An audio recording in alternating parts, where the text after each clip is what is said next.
Good morning. देखो भाई, पिछली क्लास के अंदर हमने बात की थी स्ट्रक्चर ऑफ कॉन्ट्रेक्टाइल प्रोटीन की, है ना। नेक्स्ट हमारा जो हम बात करेंगे वो करेंगे मैकेनिज्म ऑफ मसल्स कॉन्ट्रैक्शन। ठीक है, हमें ये पता है कि मसल्स के कॉन्ट्रैक्शन के अंदर दो तरह के प्रोटीन जो हैं वो रिस्पॉन्सिबल होते हैं, मायोसिन और actin. Myosin thick filament and actin is a thin filament. तो ये हम बात, ये जो फिलामेंट है इनका स्ट्रक्चर, इसका अरेंजमेंट जो है हमने पढ़ लिया था, किस तरह से ये अरेंज होता है। हम बात करेंगे कि अब ये जो फिलामेंट है वो मसल्स कॉन्ट्रैक्शन में किस तरह से हेल्प करता है। ठीक है, तो इसी वजह से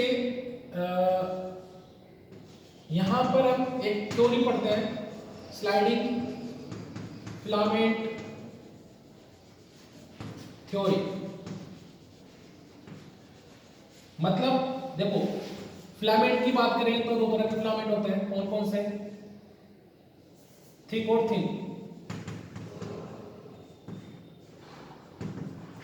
थिक फिलामेंट की बात करें, थिक फिलामेंट के अंदर कौन आते हैं? Myosin protein. और थिन के अंदर कौन आते हैं? Actin protein.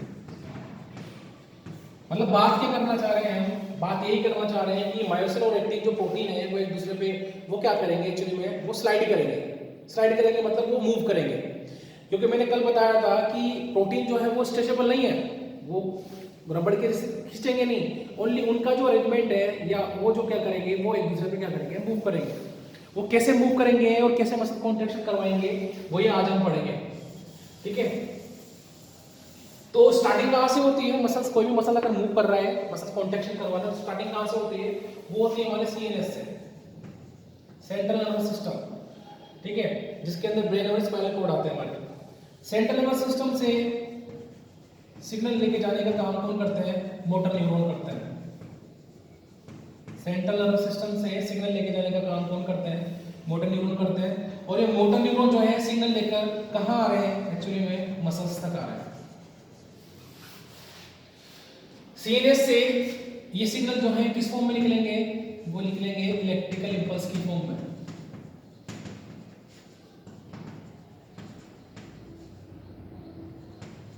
ठीक है, और कहां तक पहुंचेंगे? मसल्स तक पहुंचेंगे। मोटर न्यूरॉन और मसल्स का जो एक कॉम्प्लेक्स बन रहा है, इसको बोलते हैं अपन मोटर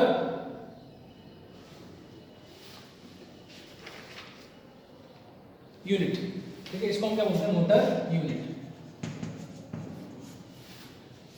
बात समझ में आई? मोटर न्यूरॉन और मसल का जो एक कॉम्प्लेक्स बन रहा है, इसको बोल रहे हैं मोटर न्यूरॉन, मोटर यूनिट। ये तो एक सिंपल सा फ्लो चार्ट मैंने बनाया है।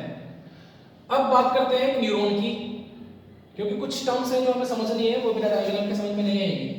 जब भी हम एक न्यूरॉन की बात करते हैं तो न्यूरॉन को हम 3 पार्ट में डिवाइड करते हैं। उसका जो सेल बॉडी है वो, उसका एक्सोन फिलामेंटस पार्ट, उसका टर्मिनल पोर्शन।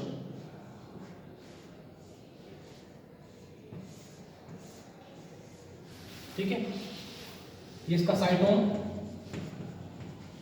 ये इसका एक्सोन और इसका टर्मिनल पोर्शन। एक्सोन टर्मिनल वाला पोर्शन है, इन्हें हम क्या बोलते हैं?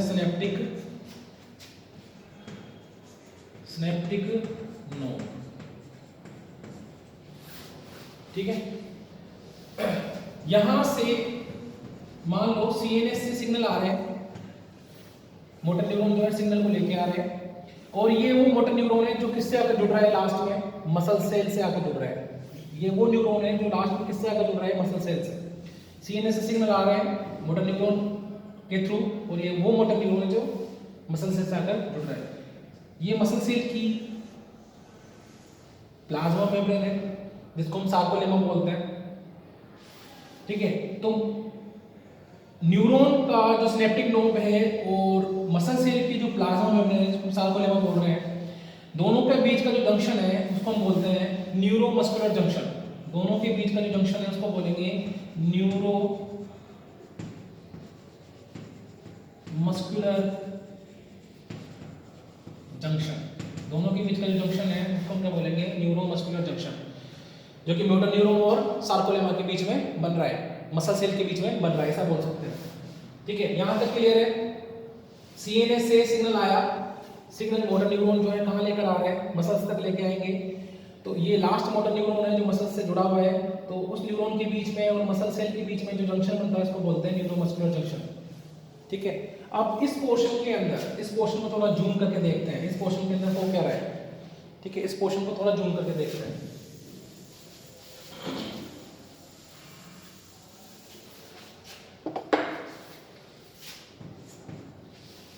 तो ये हो गया नर्व एंडिंग, सिनेप्टिक नोब, और ये हो गया हमारा सार्कोलेमा। ये क्या हो गया, सार्कोलेमा, और ये क्या हो गया हमारा सिनेप्टिक नोब।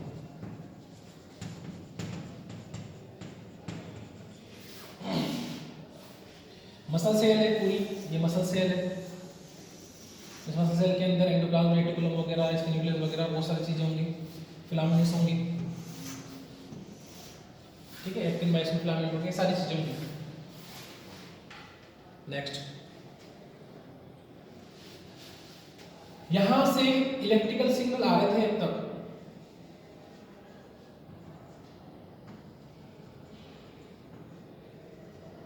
जैसे ही ये सिनेप्टिक नोब की मेम्ब्रेन तक पहुंचते हैं, जैसे सिनेप्टिक नोब की मेम्ब्रेन तक पहुंचते हैं, तो इस मेम्ब्रेन के अंदर कुछ इस तरह के चेंजेस होते हैं कि यहाँ भरे हुए कुछ केमिकल्स, सिनेप्टिक नोब के अंदर भरे हुए जो कुछ केमिकल्स हैं जिनको बोलते हैं न्यूरोट्रांसमीटर,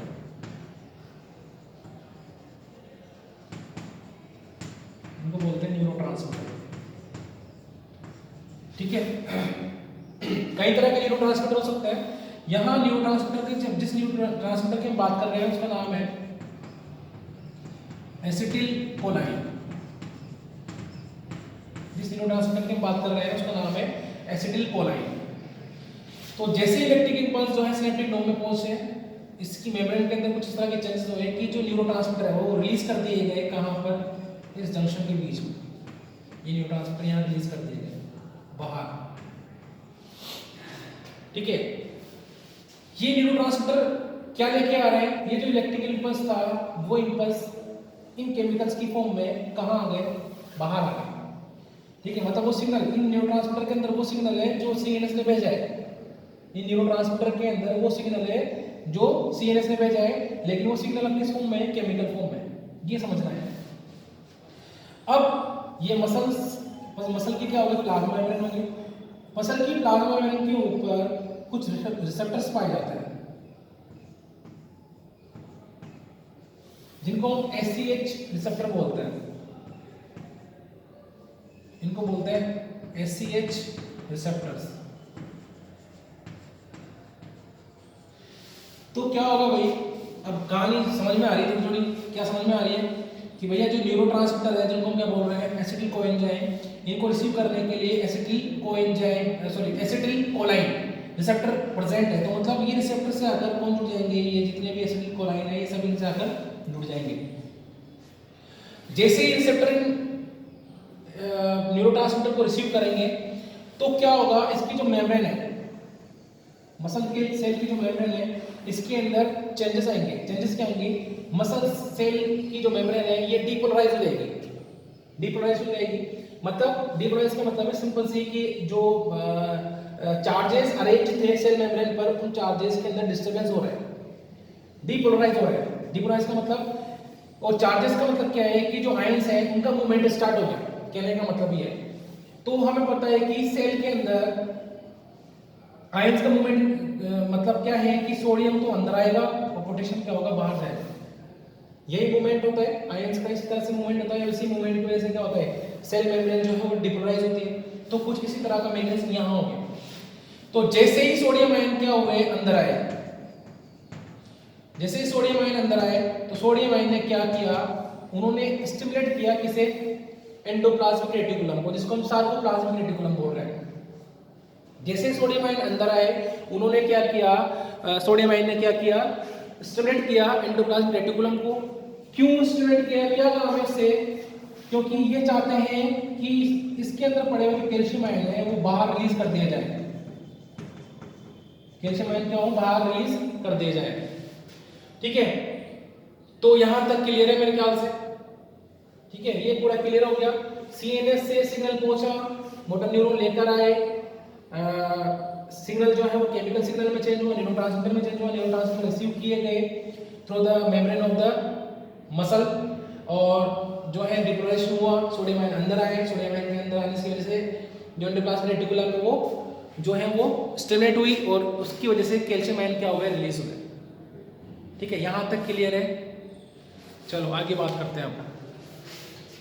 ये कैल्शियम आयन कहीं सुना था हमने, मसल सेल के अंदर भी कैल्शियम आयन की बात हमने सुनी थी, कहीं ना कहीं सुनी थी कैल्शियम आयन के बारे में, हमने कहीं सुना था। तो वहां चलते हैं। तो भैया क्या हुआ है, मसल सेल के अंदर कैल्शियम आयन क्या हो गए, रिलीज हो गए। अब ये कैल्शियम आयन रिलीज क्यों हुए, क्या कारण था इनका रिलीज होने का, क्यों रिलीज हुए, क्या करेंगे रिलीज होगी। तो हम चलते हैं वापस से कहां पर, हमारे फिलामेंट्स की तरफ। हमने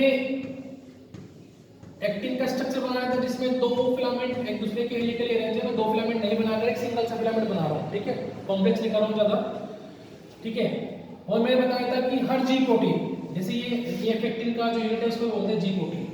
इस जी प्रोटीन के पास खुद की क्या पाई जाएगी, मायोसिन बाइंडिंग साइट। जी प्रोटीन के पास क्या पाई जाएगी, मायोसिन बाइंडिंग साइट। इस मायोसिन बाइंडिंग साइट को किसने कवर किया हुआ है भाई, इस मायोसिन बाइंडिंग साइट को किसने कवर किया हुआ है, ट्रोपोमायोसिन। और ट्रोपोमायोसिन को ऐसा करने के लिए किसने बोला है, ट्रोपोमायोसिन को ऐसा करने के लिए किसने बोला है, ट्रोपोनिन ने। इसने बोला है ट्रोपोनिन ने। ट्रोपोनिन की कौन सी साइट ने इसको ऐसा बोला है, ट्रोपोनिन की ट्रोपोनिन आई साइट, इनहिबिटरी साइट ने, ट्रोपोनिन की इनहिबिटरी साइट ने ट्रोपोमायोसिन को क्या बोल रखा है कि भाई तू क्या कर, जी एक्टिन की जो मायोसिन बाइंडिंग साइट है उसको कवर कर, नहीं तो इसके पीछे बहुत जो है, इसके पीछे जो है कोई बहुत लोग पड़े हुए हैं, बहुत लोग का मतलब मायोसिन पड़ा हुआ है। ठीक है, मतलब इसको इस साइड को क्या किया हुआ है, कवर किया हुआ है किसने, ट्रोपोमायोसिन ने। किसकी वजह से, ट्रोपोनिन की वजह से। ठीक है, कुछ इस तरह का स्ट्रक्चर है। ये हो गया हमारा एक्टिन, ये सबके ऊपर क्या पाई जा रही है, मायोसिन बाइंडिंग साइट, और इनको कवर किया हुआ है किसने, किसने कवर किया हुआ है इनको, ट्रोपोमायोसिन ने, और इनसे जुड़ा हुआ है कौन, ट्रोपोनिन। ठीक है, क्लियर, समझ में आ गया ये चीज। डबल डबल बनाया और सिंगल बनाया मैंने। देखो उधर क्या हुआ, उधर ये हुआ कि जो एंडोप्लाज्मिक रेटिकुलम थी वो क्या रिलीज कर रही है, कैल्शियम आयन।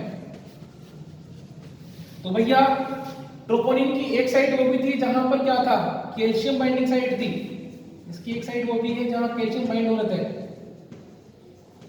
होने हैं मतलब। तो जैसे ही कैल्शियम बाइंडिंग साइट की तरफ कैल्शियम आता है तो कैल्शियम आकर इनसे क्या हो जाएंगे, जुड़ जाएंगे।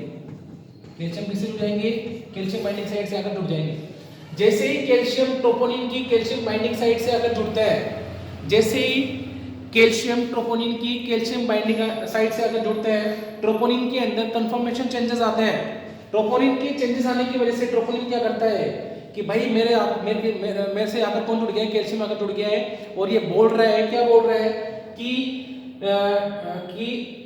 जो मायोसिन बाइंडिंग साइट हमने कवर की हुई है उसको क्या करो, एक्सपोज करो।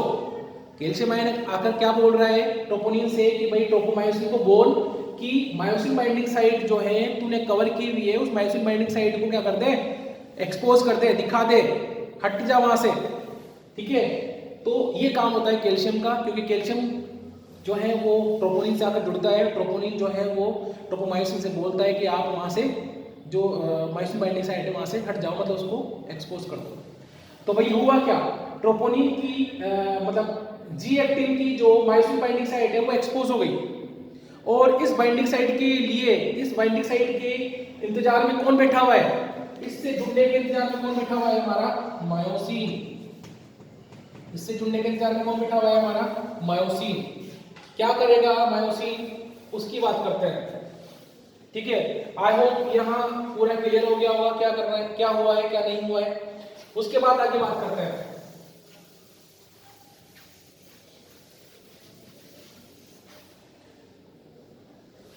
तो ये एक्टिन है,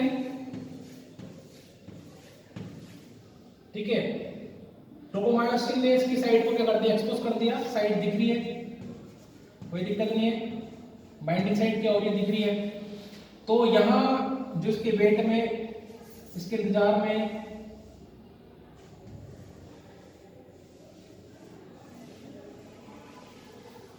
में कौन था, जो मायोसिन थे, मायोसिन जो थे भाई साहब हमारे, वो इसके इंतजार में थे। वो हमेशा इसी इंतजार में रहते हैं कि ये कब ये साइड जो है एक्सपोज हो, कब में से जाकर जुड़े।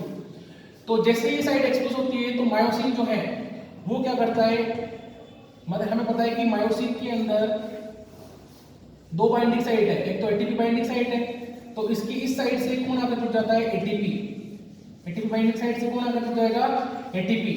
और जैसे एटीपी जुड़ता है तो ये एटीपी का यूज करते हैं और किस में कन्वर्ट कर देते हैं, एडीपी प्लस, इसका एडवाइस कर देते हैं, एडीपी प्लस इनऑर्गेनिक फॉस्फेट में तोड़ देता है एटीपी। मतलब एटीपी को तोड़कर ये इसको क्या मिलती है, एनर्जी। जैसे ये एनर्जी मिलती है इसको, तो हमें पता है ये कौन सी साइट है, ये एक्टिन बाइंडिंग साइट है। तो जैसे एनर्जी मिलती है तो मायोसिन जो है वो अपना सिर उठाता है और जाकर, जैसे एनर्जी मिलती है अपना सिर उठाता है, जाकर किससे जुड़ जाता है, जी एक्टिन के मायोसिन बाइंडिंग साइट से, ठीक है। तो नेक्स्ट स्टेप क्या कर दिया, नेक्स्ट स्टेप क्या हो जाएगी, यहां पर इसने क्या कर दिया, इसने क्या कर लिया, एटीपी का यूज कर लिया, ठीक है, ये एटीपी का यूज कर ले रही है। तो नेक्स्ट स्टेप क्या हो जाएगी, नेक्स्ट स्टेप हो जाएगी,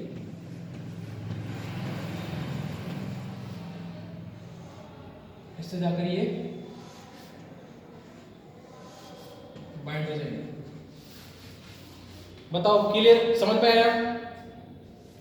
जैसे ही मायोसिन बाइंडिंग साइट एक्सपोज हुई, मायोसिन ने एटीपी का यूज किया, एनर्जी ली और जाकर किससे जुड़ गया, एक्टिन से जाकर जुड़ गया, एक्टिन की मायोसिन बाइंडिंग साइट से जाकर जुड़ गया, ठीक है। यहां तक क्लियर है। अब देखो, अब नेक्स्ट होगा क्या, अब क्या करना है। सपोज ये जो मेरा हाथ है, ये मेरा हाथ जो है वो एक्टिन है और ये जो पड़ा हुआ है ये मायोसिन है, ये एक्टिन है और ये मायोसिन है। तो क्या होगा, जैसे मायोसिन एटीपी लेता है, जैसे एक्टिन के मायोसिन बाइंडिंग साइट एक्सपोज होती है, ये एटीपी का यूज करता है, एटीपी को ब्रेक डाउन करता है, एनर्जी मिलती है। ऐसे पड़ा हुआ था, डी डाला सा पड़ा हुआ था ये, ठीक है, ऐसे पड़ा हुआ था। जैसे ये एटीपी लिया, खटाक से खड़ा हुआ, जाके किससे जुड़ गया, एक्टिन से, ठीक है, समझ में आई।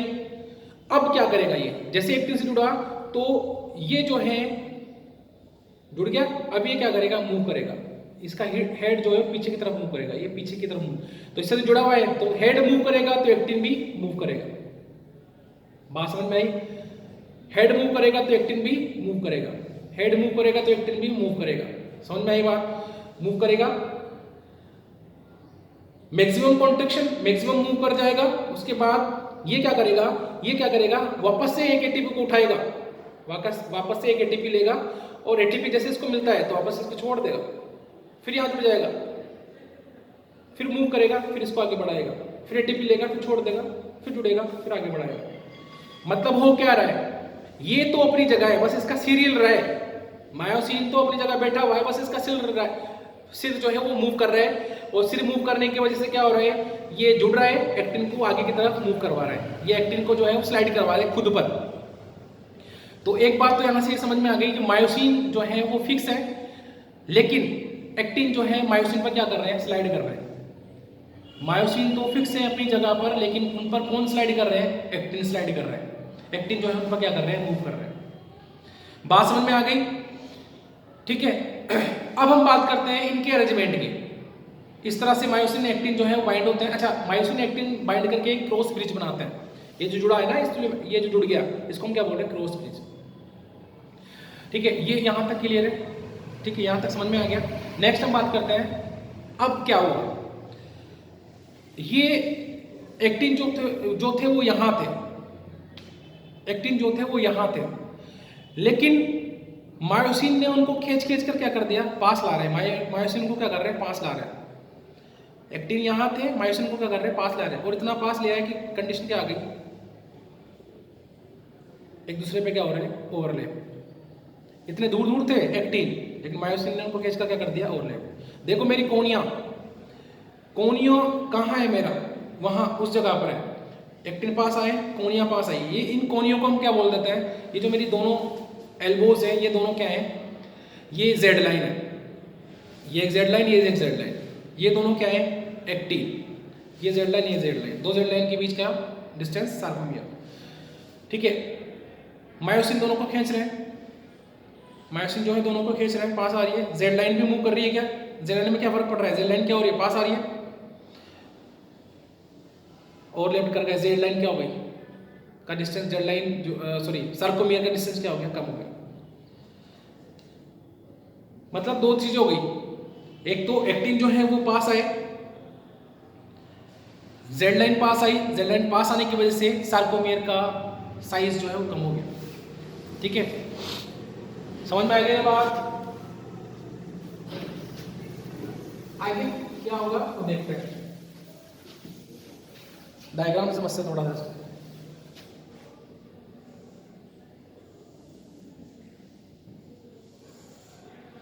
थिक फिलामेंट है,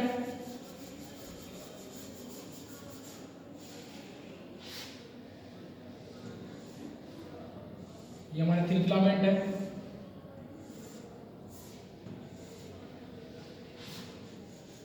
ये जेड लाइन है। ठीक है,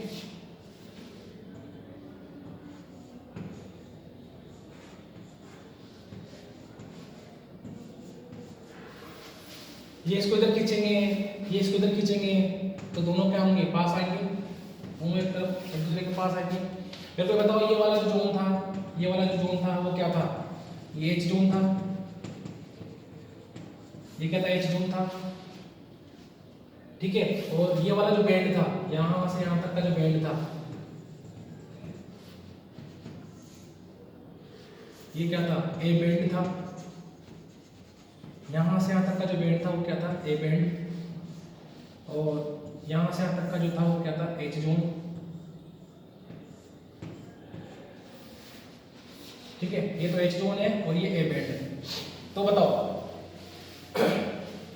एच जोन किसे बोल रहे हैं, मायोसिन का वो एरिया जो ओवरलैप नहीं है, मायोसिन का वो एरिया जो ओवरलैप नहीं है उसको हम क्या बोल रहे हैं, एच जोन। यहाँ एच जोन बोल रहे हैं। जैसे जैसे एक्टिन जो है मायोसिन की स्लाइड करेंगे तो ये मूव करेंगे, आगे की तरफ आएंगे, दोनों एक्टिन जो है आगे की तरफ आएंगे, ऐसे आएंगे। तो मेरे को बताओ, एक्टिन जब मायोसिन पर आएंगे तो उसको ज्यादा ओवरलैप कर देंगे। ठीक है, मतलब इसका जो ओवरलैपिंग वाला एरिया है वो तो बढ़ जाएगा, और जो फ्री एरिया था वो कम हो जाएगा। और फ्री एरिया को क्या बोलते हैं, एच जोन। तो फ्री एरिया कम हो गया मतलब एच जोन क्या हो गया, कम हो गया। फ्री एरिया कम हो गया मतलब एच जोन क्या हो गया, सेंटर का जो फ्री एरिया था वो क्या हो गया, कम हो गया, मतलब एच जोन कम हो गया। दूसरा, जेड लाइन किसके पास आ रही है, जेड लाइन किसके पास आ रही है, तो सार्कोमियर जो है, ये पूरा का पूरा यहाँ से यहाँ तक का क्या था, सार्कोमियर था। सार्कोमियर का लेंथ क्या हो गया, कम हो गया। दो चीजें कम हो गई, एच जोन कम हो गया, सार्कोमियर का लेंथ कम हो गया। ठीक है, समझ में आ गया ये चीज। लेकिन मेरे को ये बताओ, क्या ये जो ए बैंड है इसमें कोई फर्क पड़ा क्या ये मायोसिन यहाँ से हिल रहा है क्या, नहीं हिल रहा है, मायोसिन कहीं नहीं हिल रहा है। मतलब ए बैंड जो है अपनी जगह फिक्स है, मायोसिन ओनली इसके जो हेड है वो हिल रहे हैं, बाकी मायोसिन अपनी जगह पड़ा हुआ है। इसका मतलब क्या हुआ कि ए बैंड के अंदर कोई चेंज नहीं आ रहा। तीन चीजें हो गई, एच जोन कम हो रहा है, सार्कोमियर का डिस्टेंस कम हो रहा है, लेंथ कम हो रही है, और ए बैंड जो है वो उसके अंदर कोई चेंज नहीं आ रहा है। अब देखो, ये जेड लाइन क्या हुई, पास आई, तो इन जेड लाइन के से जुड़ी हुई दूसरी जेड लाइन जो है वो भी पास आएगी, उससे जुड़ी हुई जेड लाइन वो भी पास आएंगी। तो जेड लाइन जो है जैसे ये पास आ रही है तो बाकी जेड लाइन भी क्या हो रही है, पास आ रही है। मतलब पूरा का पूरा मसल्स जो है वो क्या हो रहा है, कांटेक्ट हो रहा है, पूरा का पूरा मसल्स क्या हो रहा है, कांटेक्ट हो रहा है। ठीक है, तो जेड लाइन पास आने की वजह से जो आई बैंड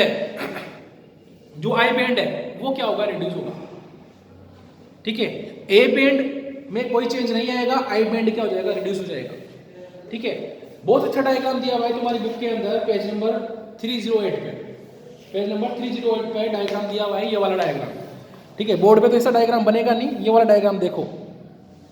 इस डायग्राम के अंदर फर्स्ट कंडीशन क्या है, मसल्स जो है वो रिलैक्स है, मसल्स रिलैक्स है। सेकंड क्या है, कॉन्टैक्ट करने लगे हैं, कॉन्टैक्ट। देखो ये सेंटर वाली जो जेड लाइन है वो फिक्स है, आइडो साइड वाली जो जेड लाइन है वो क्या कर गई है, वो पास आ रही है, ये फिक्स है।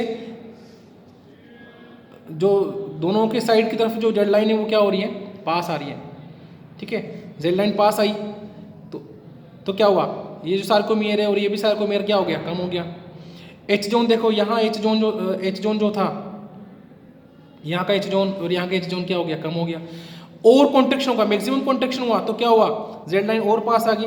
एक्टिन जो है एक दूसरे पे क्या हो गए, ओवरलैप हो गए। एच जोन तो लगभग क्या हो गया, खत्म ही हो गया। एच जोन तो क्या हो गया, खत्म ही हो गया, क्योंकि एक्टिन एक दूसरे पे ओवरलैप हो जाएंगे, फ्री पोर्शन नहीं रहेगा मायोसिन का, तो एच जोन तो खत्म हो गया।